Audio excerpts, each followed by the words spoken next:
What's up, everybody? Anton Kraly here from eCommerceLifestyle.com, and welcome back to the podcast.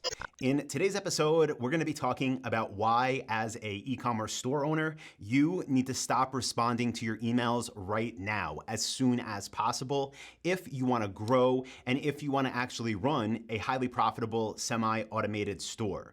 Now, for anybody that's new here, maybe a first-time listener, just know that this show, E-Commerce Lifestyle, comes out twice a week, every Monday and Thursday morning. And the goal of this show is to help e-commerce store owners to increase their revenue, automate their operations, and become the authority in their niche.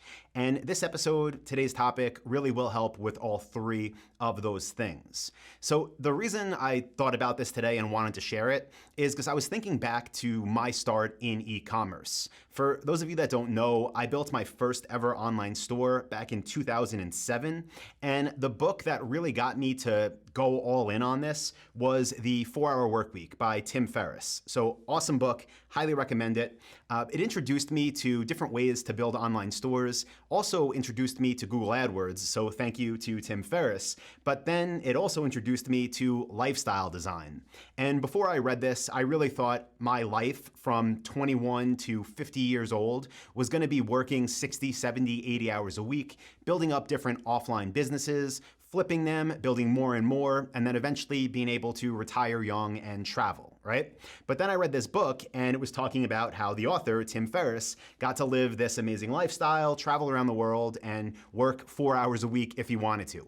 So what I was doing back then is basically setting up my businesses so I could do the same, which, by the way, I still do, but I do it with a slight twist because back then I was building these businesses that were literally generating multiple millions of dollars in sales every year, but I was doing it without any support system. I was doing it without any team, but I was still living that 4-hour work week. Even back then, I was living in New York when I was first getting started, and I was like, well, I'm bored with the winters, so let me move somewhere where it can be a little bit warmer year round. Ended up moving down to North Carolina, basically playing golf every day. I was on the course like first thing in the morning, just playing, 18 holes, sometimes more myself. And I still had my stores running. I still had orders coming in. And then after my round of golf, maybe I would go have lunch with friends. Then maybe I would go out on the lake, hang out for a bit. And then at night, I would check on my ads. And what would I do? I'd respond to customer emails. I would call people back. And that's how I was managing these multi-million-dollar businesses. Now, what happened over time is I realized, you know what? I'm great at marketing, I'm great at sales, but customer service is nowhere near where it should be if I want these businesses to be around in 5 years, in 10 years, in 20 years. So I made a conscious decision back then that my role in the company is no longer to answer emails. I'm not gonna be responding to customer inquiries. I'm not gonna be answering live chats. I'm not gonna be picking up the phone. I'm not gonna be calling customers back because my lifestyle really didn't allow for it, and I could see that my business was suffering because of how I was answering emails. If somebody contacts you at 9 a.m. and they want to know if item's in stock, if somebody contacts you at 10 a.m. and wants to know where their order is, and you respond after a day out on the golf course at 6 p.m., you're losing business and it's hurting you. And not only that, let's say you're like, well, Anton, I'm committed to the business. I put in 10 hours a day. First of all, I would say you should recategorize your priorities because you don't have to grow. I've proven that over a decade plus, but you don't need to be the one that's in that inbox all day. So what I want you to do if you're currently responding to customers or potential customers yourself is please hurry up and offload that task. Find somebody that can respond to emails for you. Find somebody that could pick up your phone. Find somebody that can respond to live chats and social comments and make it as real time as possible. Because again, not only will this really help your brand to last over time by giving people positive experiences, it's also going to increase your conversion rates and your sales almost instantaneously. So if you're listening to this right now and you already have a team, then outsourcing or offloading those tasks really shouldn't be that hard. But if you're doing everything yourself and you're living that 4-hour workweek lifestyle, which again, I love it, still do it to this day, you need to follow these steps, okay? Here's how I recommend finding that person that's gonna be the one that takes over emails, that outperforms you, the one that responds to emails, live chats, phone calls, and makes more sales. So First thing I recommend is definitely hiring from abroad when you're first getting started. And honestly, we have some people now with our companies that have been with us for almost a decade. So this doesn't need to be something like, you hire somebody for a little bit and then when you're ready, you open some office in the States or wherever you're from and bring in this whole local team. In fact, I've done that and I don't recommend doing that. So as far as the best countries to hire from, specifically for customer support and sales, we've always found it to be the Philippines. Love the Philippines, amazing people there. They speak English extremely well and they do excellent work. Again, some people from the Philippines have been with our company for almost a decade. So I highly recommend looking there for talent. Now, as far as what platforms to hire on or where to find them, I've always been a big fan of Upwork.com, so you can definitely check that out. But also the website onlinejobs.ph is a job board for the Philippines. There is a fee that you have to pay to use that site, but we found some amazing people there. So either Upwork.com or onlinejobs.ph.com, I'd recommend checking both. But what I learned the hard way and what you really need to know going into this is that your first hire, especially if you go in blind to this and just post a job application, what you're gonna see is dozens, if not hundreds of applications start pouring in. And don't just be like, wow, look at all these people. This person says they can do the work for $3 an hour. This is my person. I'm gonna hire them and then I can just play golf every day and not even spend those 30 minutes in the evening working on the business. That's not how hiring should work.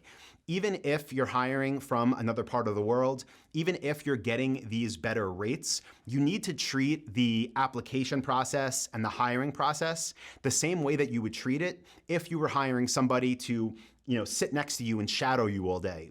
Or if you were hiring somebody to be the COO or CTO of your business. Treat it like a real application, don't rush through it. And I definitely understand that the hiring process, right? It's a totally different skill set than the skill set that goes into just running your store. So I'll give you some quick tips here, but I'll also say if you're not a member of Dropship Lifestyle, my coaching program, be sure to go to dropshipwebinar.com.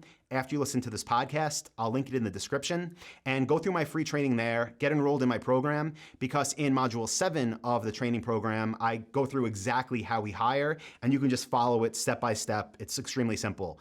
But some quick tips are when you're hiring, make sure you're hiring a native English speaker and somebody that you can get on calls with, get on Skype, literally have conversations with them and just look for any red flags. You also want to do tests as far as written communication goes. So send them some different emails that have come in from customers and see their response back and look for grammatical errors. Look for any just obvious things that might make the customer think, is this website legit? Is it not? And I'll tell you, there are plenty of people, again, in the Philippines specifically, that have better grammar than me and that probably speak better than me too. But the only way you're gonna know for sure is by actually taking them through sample work, by having real conversations with them, and by seeing what their written work looks like.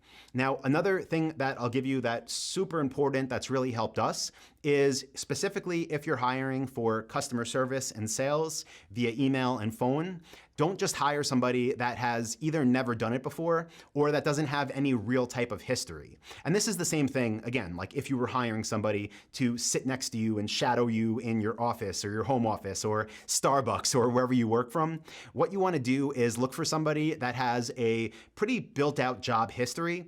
And what we like to see are people that have been with different companies for extended amount of times. So if you see somebody that did customer service for 2 months, even if it was with one of your competitors and you're like, wow, they probably have all this information, there's probably a reason they only did it for 2 months, right? So you want those people with the longer job history because that will tell you that obviously if they stuck around that long, that they must know what they're doing. So look for that. Something else that we look for, it's not the biggest thing, but we do try to find people that have been with companies that we know have pretty much like established vetting processes. So bigger brand names, right? Some authority websites, not specifically to e-commerce, but just in general, different well-known brands. Because if these employees have been hired by them, they most likely have been through a bigger vetting process. And because we don't have the resources and we don't do this huge vetting, we like to see that, okay, they've been with this one big reputable company for X amount of years already. They must have been vetted by them. They must have obviously performed because they were there so well. And then you have the conversation with them of why maybe it worked, maybe it didn't. So definitely you want to make sure you're doing that. Now, the next tip I'll give you is when you're hiring somebody to be answering your emails and the phone and live chat and social comments even, what you want to do is always start with a contract and not just hire them and say, okay, you got the job, you're here. What we do is 90-day trial periods. And side note, this is for employees that are contract-based overseas and for US employees as well. But we do 90-day contracts with very clear goals that we're looking to see achieved. And we do weekly check-ins where we go over the goals. And we've had times where we've been 3 weeks in to a 90-day period, and we've had to tell the person, listen, this isn't gonna work, right? So you don't have to wait 90 days. We've cut it much shorter than that. And we've also had times where 3 weeks in, we're like, okay, this person's gonna be around for a lot longer than 90 days. But go into it, set the expectation with the hire that it is a 90-day contract and that it's basically this probation or just period where you're just monitoring their work and making sure that everything is working out as it should. And what does it mean working out as it should? It means that those KPIs, that those goals, that whatever you discussed before hiring them is getting accomplished and accomplished sufficiently. One more final tip I'll give you before we wrap this episode up is when you're going to bring this person on, make sure that they have some kind of document or guide so they know what they're actually doing. So if somebody calls in and asks X question, what's the response to that?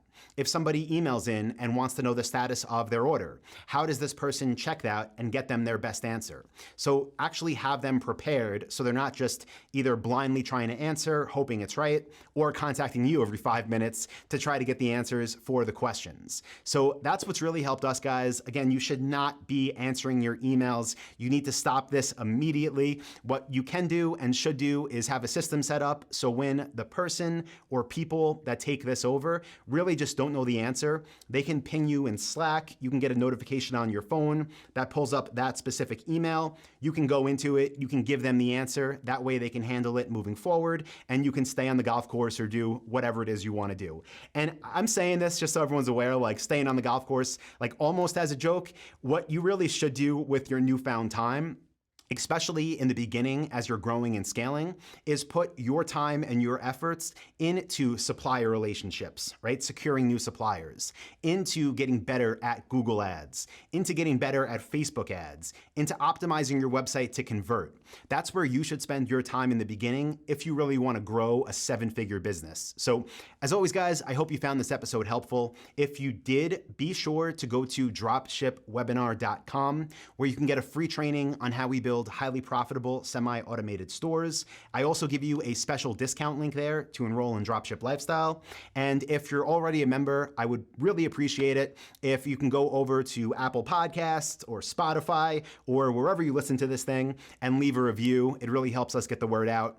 And finally, if you're already running a business, you're doing it successfully, and you want to know how to get to the next level, be sure to go to eCommerceLifestyle.com, click on courses, and you can see some of our growth courses there for established stores. Again, that's eCommerceLifestyle.com/courses. I will link that in the podcast description as well. So hope you guys found this useful. Again, stop answering your emails. Do this as soon as possible. It's going to make your business do better. It's going to result in more sales, more conversion, and more time for you to grow the business and focus on your strengths. So thank you, everybody. I appreciate you, and I will talk to you in the next podcast. See ya. Hey, what's up, guys? Anton here again, and I hope you got some real value out of that video you just watched. If you did, you should definitely check out this one or this video right here. I do 2 new ones every week. You'll see a subscribe button right here. And if you want my free training that is 2.5 hours long of value with 237 niches, click this button right down here. It'll take you to where you need to go.